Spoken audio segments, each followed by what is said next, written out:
મારું નામ આયુષ ગોબરિયા છે. ઘટના એવી બની હતી કે હું ભારત પેટ્રોલ પંપ પાસે ઊભો હતો અને પાછળથી કિયા સોનિક 120ની સ્પીડે હતી અને જે દાદા હતા પેટ્રોલ પૂરવા માટે નિરાંત હાલ્યા આવતા હતા એટલે કિયાની ફૂલ ટોકર ન્યા લાગી એટલે બિચારા દાદા તો એની એક્સપાયર થઈ ગયા. મને એવી આશંકા લાગે છે અને મને ઠોકર લાગી ગઈ. હું બેભાન થઈ ગયો.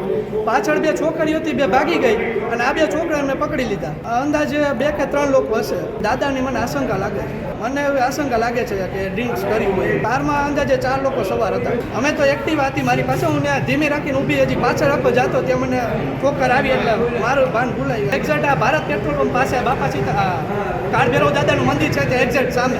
રસિકભાઈ કથેરિયા. હું સામે તરબૂચની લારીએ ઊભો હતો. આ ગાડીવાળો 100-120ની સ્પીડમાં હતો. કાકા ધીમે ધીમે જતા હતા.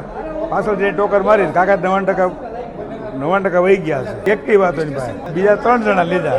એક આને આગળ હતો એ તો લગભગ વહી ગયો. 100 ઉપર છે. ગાડીમાં 4, 2 છોકરા, 2 છોકરી ઉતરીને ભાગી ગઈ. છોકરાને લઈ આવ્યા. તો એ તો હવે જોવા ખબર પડે. સાંજ સમાચાર ફેસબુક પેજને લાઇક કરો, વિડીયો શેર કરો અને વધુ વિગતવાર સમાચાર માટે sanssamachar.net વિઝિટ કરો.